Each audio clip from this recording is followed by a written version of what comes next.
C'est un plaisir de vous retrouver pour une nouvelle édition du Journal de l'économie. Voici pour commencer les principaux sujets que nous allons développer dans un instant. La Banque mondiale soutient l'autonomisation des femmes et la lutte contre la pandémie de Covid-19 en Guinée. C'est avec un financement de 140,9 millions de dollars. L'Afrique du Sud opte pour les obligations vertes pour financer ses infrastructures d'ici 2030. Le pays recherche 86 milliards de dollars. Relance des relations diplomatiques entre le Rwanda et la France après plusieurs années de relations tumultueuses. Les deux pays ont conclu 56 millions de dollars d'accords financiers. Et nous démarrons par la Guinée qui a obtenu de la Banque mondiale 140,9 millions de dollars pour financer l'autonomisation des femmes et la lutte contre la pandémie de Covid-19. Ceci à travers 3 différentes conventions de financement. Sur les 141 millions de dollars alloués par la Banque mondiale à la Guinée, 60 millions de dollars ont fait l'objet d'une première convention qui vise essentiellement à renforcer l'autonomisation des femmes guinéennes et faciliter l'épanouissement social et économique des jeunes filles. Avec ce financement, les autorités guinéennes pourraient aussi encourager les jeunes entrepreneurs à développer des entreprises et créer des emplois. Les 2 autres conventions de financement estimées respectivement à 70 millions de dollars et 10,9 millions de dollars concernent la lutte contre la pandémie de Covid-19.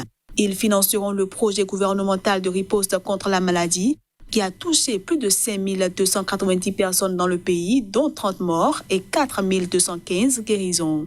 Pour le président Alpha Condé, le grand défi de la Guinée reste d'éviter que les financements destinés à des projets infrastructurels et économiques importants soient détournés vers la lutte contre le coronavirus.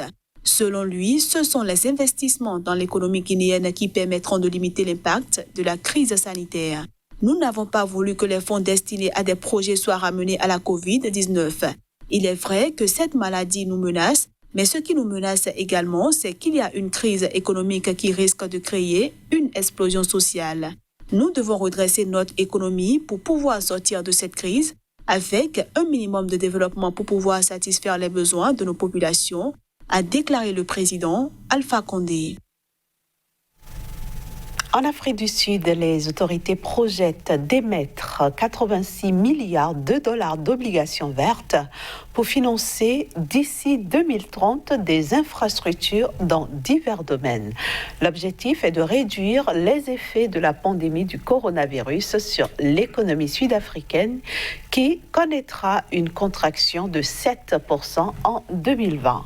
Selon les prévisions du Trésor national, le ratio dette-produit intérieur brut dépassera 100% d'ici 2025. Des données qui réduisent la capacité d'investissement du pays, un pays dont 90% du parc énergétique de 40 gigawatts est constitué de centrales à charbon. Et puis après plusieurs années de relations tumultueuses, le Rwanda et la France ont relancé leurs relations diplomatiques. Les 2 parties ont conclu des accords financiers marquants pour près de 56 millions de dollars octroyés notamment par l'AFD, ceci dans le cadre de la lutte contre le coronavirus et la formation des jeunes. Le Rwanda et la France renouent le dialogue après plusieurs années de tensions diplomatiques en raison du rôle supposé de Paris dans le génocide rwandais de 1994. Les rapports entre les 2 pays ont été dégelés avec la signature de plusieurs accords financiers. Le premier accord, qui consiste en un prêt de 45 millions de dollars, vise à soutenir la stratégie du Rwanda destinée à freiner la propagation du nouveau coronavirus et à relancer l'économie. Il est suivi d'un don de 2 200 000 dollars qui sera utilisé pour soutenir les ménages rwandais touchés par la pandémie et faciliter les actions de la Croix-Rouge rwandaise.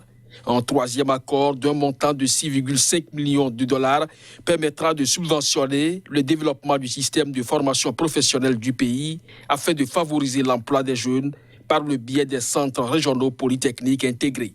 De même, près de 2 millions de dollars serviront à fournir une assistance technique à l'école polytechnique du Rwanda. Tous ces accords marquent le début d'une collaboration beaucoup plus forte à venir entre Paris et Kigali. Ils seront suivis d'autres projets de collaboration dans les domaines de l'énergie, de l'éducation et des technologies numériques. Direction maintenant la Namibie où 30 000 personnes vont bénéficier de l'aide du programme alimentaire mondial grâce à un financement de 700 000 $ octroyé par le Japon. De quoi accroître la résilience des personnes identifiées, notamment dans les régions de Kavango Est et Kavango Ouest qui ont été les plus touchées par les pandémies. Avec ces fonds, le PAM a acheté 914 tonnes de vivres, dont le maïs enrichi, l'huile et le sel.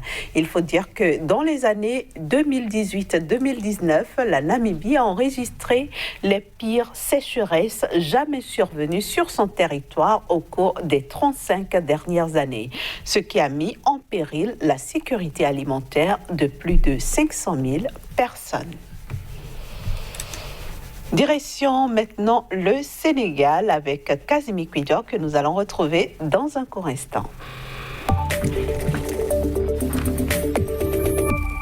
Bonjour Casimir, bienvenue à vous. Merci, bonjour Inès. Alors malgré la pandémie de Covid-19, les systèmes financiers décentralisés du Sénégal ont augmenté leur capacité d'intervention à leur clientèle durant les 3 premiers mois de l'année 2020. C'est bien ça Inès, c'est l'information donc livrée par la direction en charge donc de la régulation et de la surveillance des systèmes financiers décentralisés, DRSSF. Au niveau donc de ce pays-là. En effet, donc 28,8 milliards de francs CFA supplémentaires donc, ont été déboursés en glissement annuel, c'est-à-dire lorsqu'on prend la période donc, du 1er janvier au 31 donc, mars 2020 et la même période un an plus tôt en 2019. Les systèmes financiers décentralisés ont redoublé d'ardeur en ce qui concerne donc le financement. Au total, la direction donc de la régulation et de la surveillance des systèmes financiers décentralisés a retrouvé 429,10 milliards donc de francs CFA au titre donc du premier trimestre 2020, alors qu'en 2019, on avait seulement 400,30 milliards de francs CFA, soit une progression, enfin une croissance donc de 7,2% en ce qui concerne donc cette intention. C'est la preuve donc que véritablement il y a l'argent qui a circulé au niveau donc des PME et des PMI en ce qui concerne donc l'activité économique au niveau donc du secteur privé de façon globale. Et au-delà de ça, il faut aussi noter que le Sénégal aujourd'hui est en train de gagner le pari en ce qui concerne donc la région ouest africaine, le pari donc du financement de ces petites et moyennes entreprises et pourquoi pas des méso-entreprises également, Inès. Alors, que dire de la qualité du portefeuille de ces SFD? Merci Inès. Il ne faut pas aussi trop se réjouir de cette bonne performance, de cette belle performance, car la qualité du portefeuille a été un peu dégradante. En effet, selon donc la direction de la régulation de la surveillance donc des systèmes financiers décentralisés, le portefeuille des systèmes financiers a souffert un peu donc du taux de créance en souffrance au niveau donc de ces systèmes-là, pour la simple raison qu'elle a connu une régression de 0,52 points de base au cours donc de ce trimestre-là de la période sous revue, situant donc autour de 6,3% pour le compte donc de ce trimestre. C'est la preuve donc véritablement que le portefeuille, la qualité donc du portefeuille reste encore à désirer. Beaucoup d'efforts donc doivent être consentis sur donc cet aspect-là pour que véritablement donc les structures en charge de financer donc le secteur privé et non l'État comme c'en est dans certains pays de l'UEMOA, donc ces structures puissent véritablement donc offrir le meilleur d'eux-mêmes. En tout cas, la Banque centrale des États de l'Afrique de l'Ouest a donné le top. Il y a de cela encore quelques mois en ce qui concerne donc la relance donc, de ce portefeuille-là. Et j'ose croire que le Sénégal est en train de prendre de bonnes options pour véritablement impacter la vie des PME et des PMI. Parlez-nous maintenant, Kazmi Pédio, des bons payeurs. Les bons payeurs, il faut le dire, ils ont quand même essayé donc, de donner le meilleur d'eux-mêmes, parce que lorsqu'on parle donc, de la dégradation du portefeuille, c'est les mauvais payeurs donc, leurs actions qui ont détérioré donc, la qualité donc, de ce portefeuille-là. De l'autre côté, il y a quand même de ces entreprises-là qui essaient d'honorer leurs engagements, et ces bons payeurs ont quand même déposé, selon donc, la note de la direction de la surveillance, il faut dire qu'on a noté quand même une certaine progression de l'ordre de 0,3% pour le compte donc, du premier trimestre, passant donc autour de 363,90 milliards pour le compte du premier trimestre 2020 contre 363,1 milliards. En tout cas, il n'y a pas grand-chose, mais c'est déjà bien que beaucoup donc, de PME et de PMI comprennent donc, la nécessité de pouvoir rembourser, de pouvoir respecter leurs engagements vis-à-vis des SFD afin que véritablement le système ne puisse pas donc, mourir donc, d'impayés donc, de ces fonds qui n'arriveront jamais à bon port. Au total, il faut dire que de façon globale, la direction donc, de la régulation et de la surveillance a retrouvé pour le compte donc, de l'année, du premier trimestre de l'année, en cours de l'année 2020, au total 3 474 360 donc,